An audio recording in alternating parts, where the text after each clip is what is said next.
two-parter here. First, thanks for doing this. What is the I guess the comfort level knowing you have so much of your offense and particularly key pieces at key spots coming back this year with the shortened off season? Well, I think I'd answer it first. I mean, there's a little bit of comfort just with the knowledge that maybe that they have, but I'm really into how we executed on the field, and so I'm excited to get to this next level. I think that's really important for us. So we can't get complacent or rest on our laurels in terms of we've got this down. We know this stuff. Every year's a new year. We have new players in new spots. We have little wrinkles that we want to make sure that we're adding. So we need to get on the field. We need to start practicing stuff that we've been talking about for quite a while. And you do have two rookies or three rookies really at key spots competing for roles at both guard and running back. Just curious, I'm sure it's different every position. What is the biggest thing at those two positions, running back and offensive line, for a rookie to, I guess, catch up and transition their game from the college level to the pro level? Yeah, I mean, everything's really different for those guys. All our rookies coming in, I mean, definitely they're going to be behind the eight ball a little bit.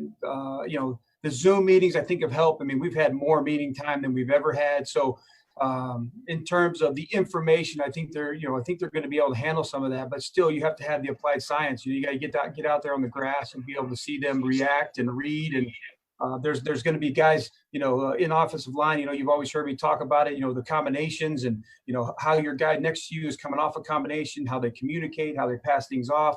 So every position has just little nuance to it that really we need to see those guys get on the field and how fast they can pick up on that kind of thing. Kyle? Morning, Darrell. Thanks for your time. Yep. Just to piggyback off Justin's question, I did want to ask about DeAndre Swift.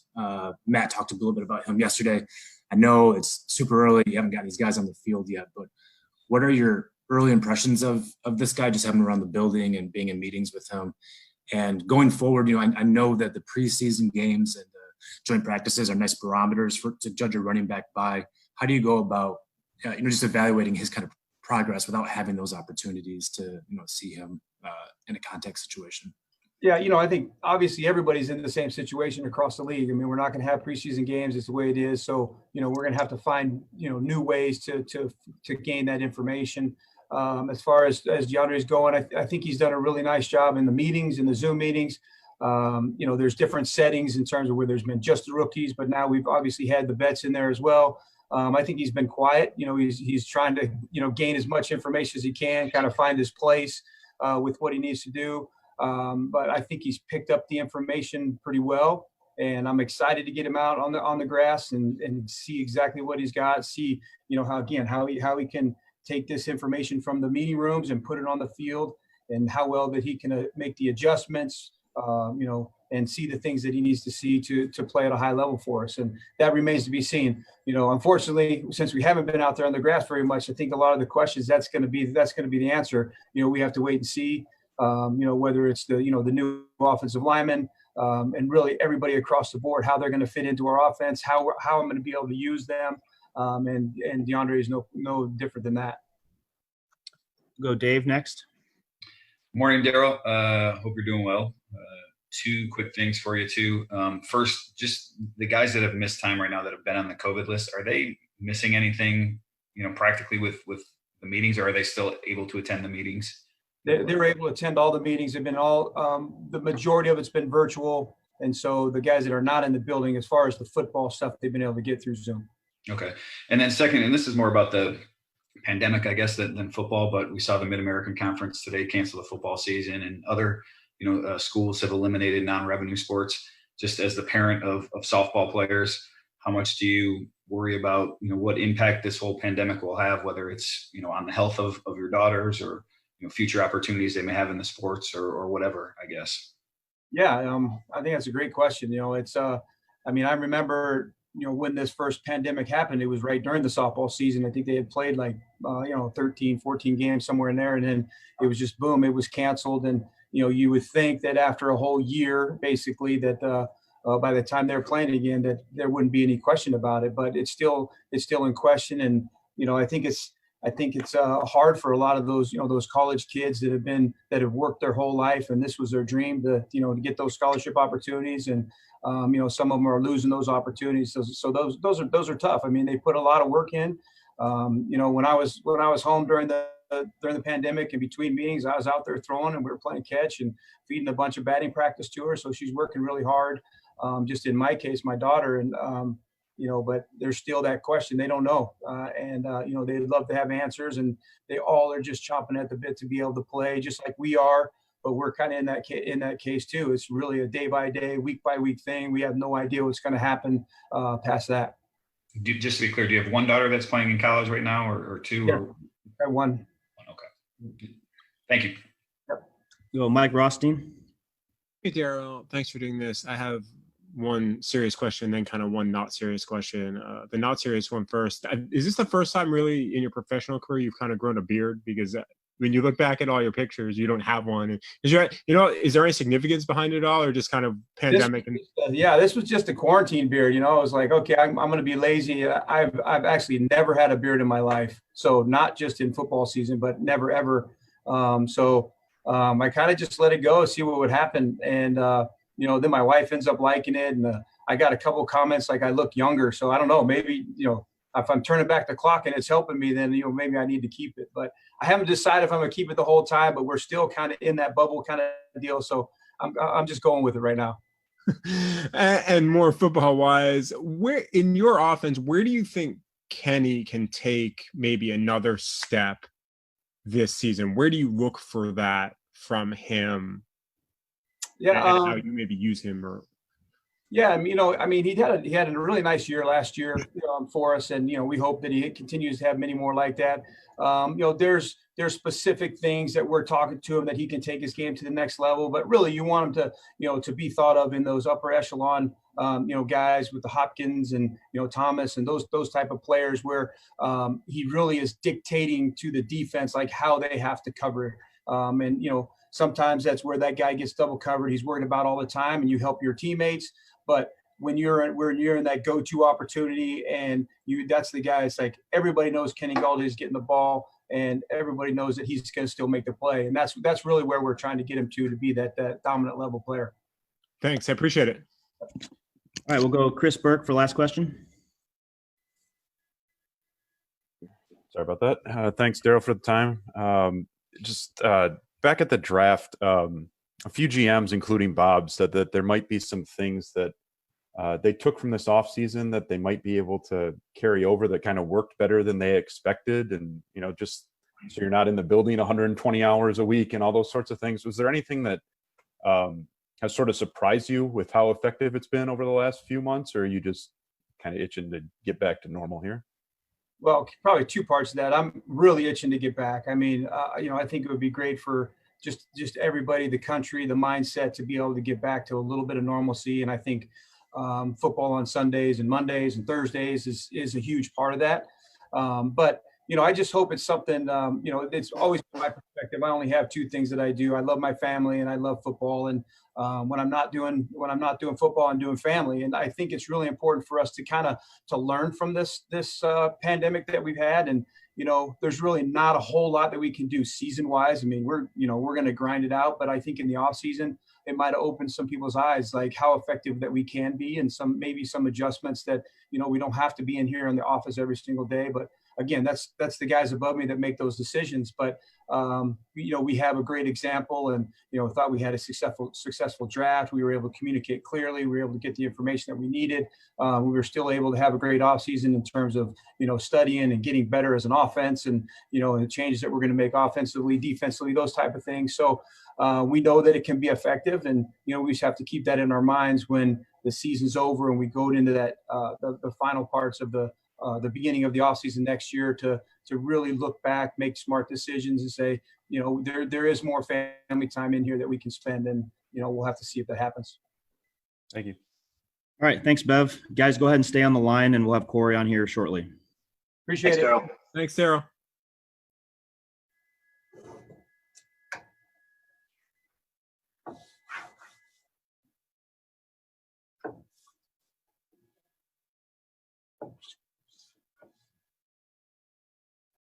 We'll go Tim, first question. Hey, Cory, thanks for taking the time. Good to see you again. Tim? Can you just speak to, obviously you guys aren't full go on the field yet, but just the working relationship between you and Matt and how that's evolved, kind of creating a defense that kind of has both your inputs over the last 6 months or so? Yeah, it's been smooth. Obviously the relationship there between us obviously helps a little bit, but grinding through that, going all the way back to when I got hired and all the way through the spring, virtual or now that we're back in the building, it's been good. And I think it's safe to say that we both feel good on where we're headed. We ain't there yet, but we're moving in the right direction. It's been very positive. And just to follow, do you like where the defense is headed just from a scheme philosophy standpoint between the two of you? Absolutely. Yes. There hasn't been any questions on where that's going from him to me. It's been very clear, and him asking me, we're on the same page. And like I said, we haven't even practiced yet, much less had a meeting with the players in it, albeit we've been doing all that virtually through the off season. So we're on the right track, feel really good where we are going into training camp when we actually start and practice.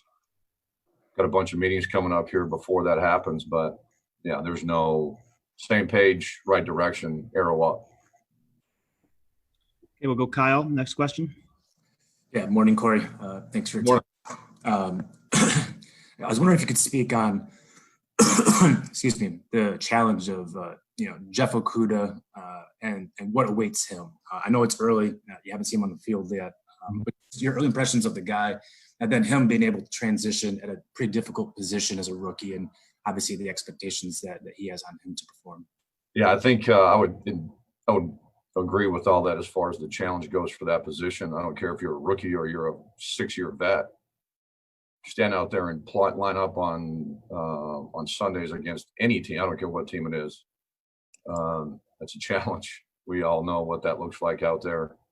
I would say right now, as I talked about him in the spring, when I was talking about him virtually, I think the most important thing to understand is we have not played, you said it, we have not played a snap yet. We haven't even practiced a snap yet. So his challenge right now is just being out there on the first day, and don't care where we drafted him, where he came from. That position comes with challenges. And I think we're all excited, not just for him, but for everybody else that's new, guys that have been here, once we get on the field. And then we'll start with the first one and we'll go from there. And obviously the goal is for every guy in this roster to get better every single day, and we'll just start from there. So if that answers it. Mike Rothstein. Hey, Cory, how are you? Hey. You faced Matthew Stafford as a secondary coach last year. You prepared for him. I'm just curious, when you're prepping for a guy like Stafford, what makes him different or maybe more difficult potentially to prepare for than other quarterbacks in the league? Yeah, he's a really good player, can throw it all over the field. He's a really good player. I would just say that. I'm coaching on the defensive side, and I know you're talking about me coaching him again in the past, but I'm just excited to be around the guy and be on the same team as him, and leave it at that. Yeah, no, I was just trying to get more of an idea of what that's like when you're as somebody who's done it before. That's all. It's easy. It's not easy. I could go. This could be a 35-minute conversation, right. But I'm happy that I'm on the same team as him. He's gotten the best of me the last few times we played him. So I'm happy to be here with him now. And just with your defensive line, area of two guys, one guy's on NFI, one guy is. How do you handle that when your numbers maybe aren't? You're not on the field yet, but when your numbers are kind of maybe a little bit low already up front. As a coaching staff, coming from Matt and then going to me and to the position coaches, we just got to manage it. There's nothing you can do about it. Numbers are what they are, and it's our job as coaches to manage it and move guys around so that we don't overwork somebody else. So it's not easy, but everybody's got some kind of situation, whatever position group it's at. So that's on us to make sure that we do it right and move guys around so that no one's getting worn out. And then we just day to day with those guys, whenever they're back, they're back. Players know that. And I would say really it's on the coaches to make sure we don't put somebody in a bad spot. Appreciate it, Cory. Thanks. Yep, you got it. Go, Justin. Morning, Cory. Justin, good to see you. Good to see you as well.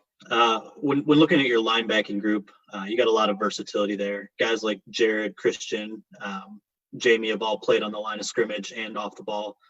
Jelani did some of that in training camp, although he was more off the ball once the season got rolling. But when you have that kind of flexibility across the second level, how much creativity, I guess, does that allow you to have as a defensive coordinator when you're working on presenting multiple looks to opposing offenses?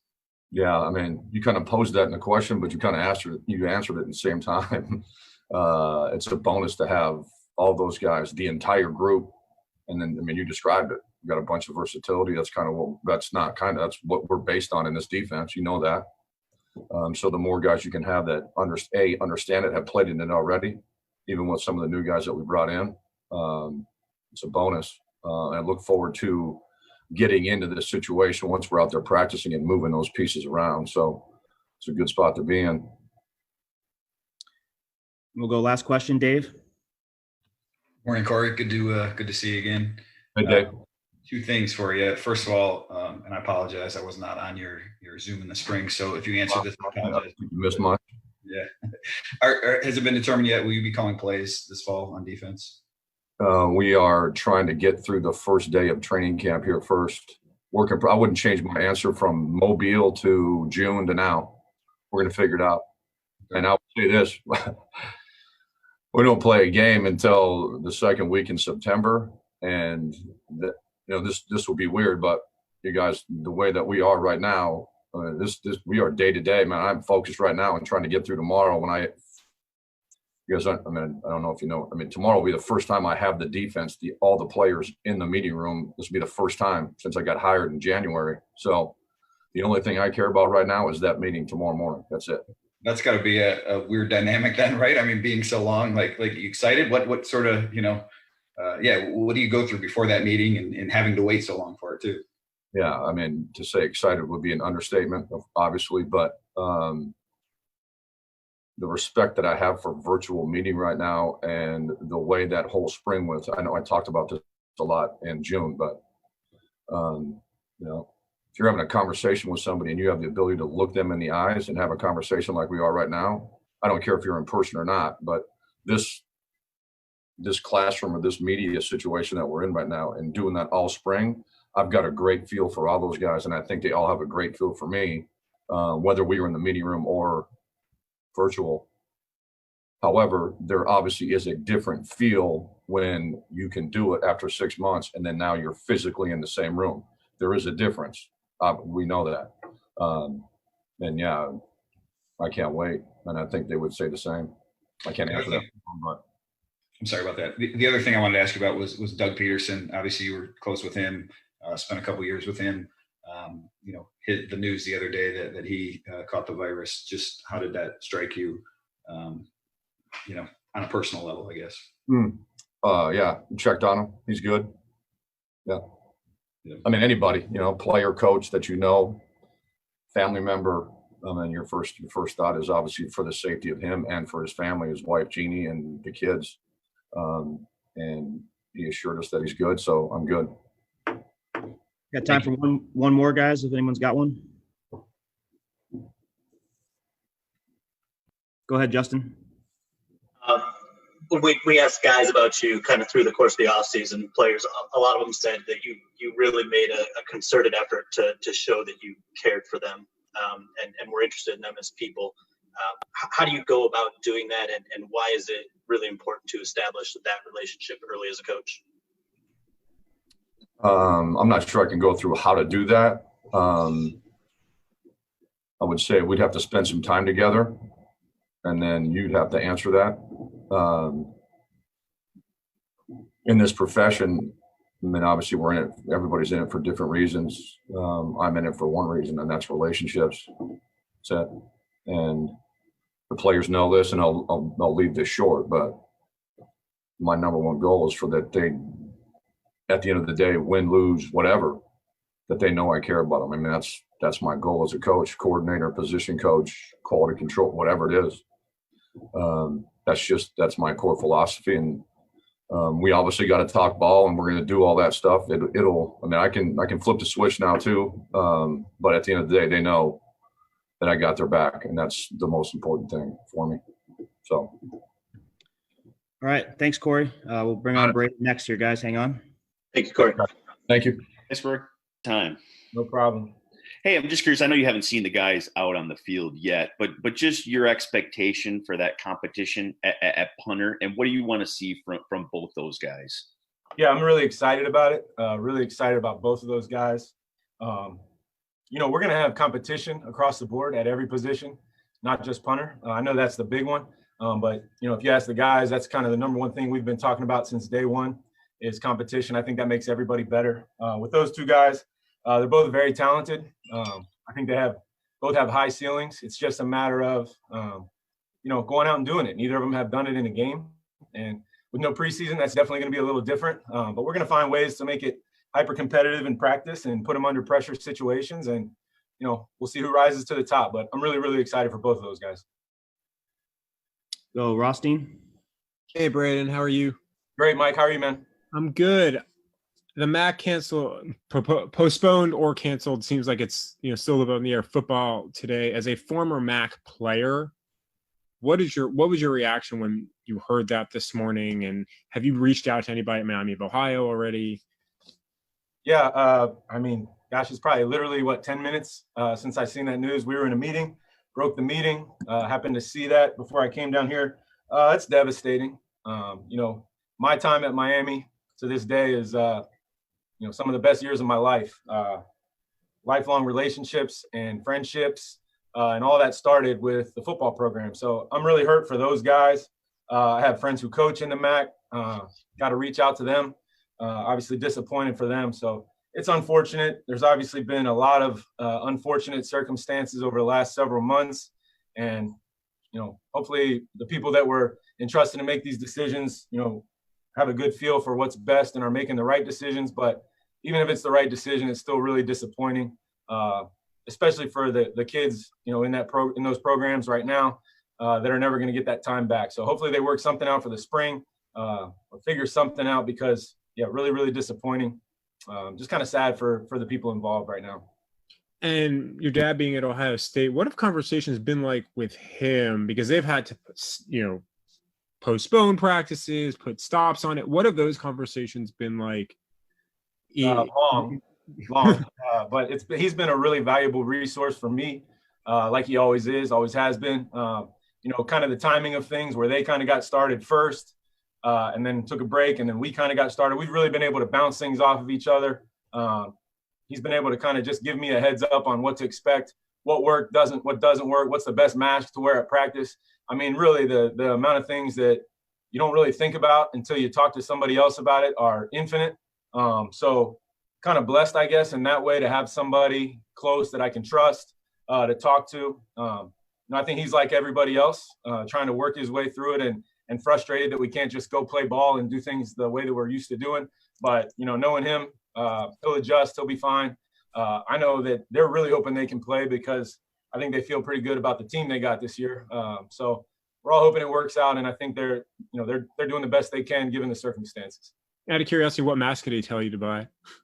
You know, I guess for practice, he says the best is just the gaiters. You know, up and down is real easy. You don't have to worry about the ears. So we'll see how it goes. Thanks, man. Ben Raven. Hey, Brayden. Good morning. Thank you for the time. How's it going, Ben? Not too bad. I think last time we talked, you know, you might be able to answer this question a little better this time. Just like how important is it having guys like Don Mulback, Matt Prater, vets like that in a room as a new coach and kind of stranded on a virtual island here these last couple of months? Just like, you know, what are the conversations and how important those guys have been to the operation? Those guys are awesome. Both of them are outstanding pros, and they're awesome guys too. So really just enjoyed. We've obviously spent a ton of time together virtually.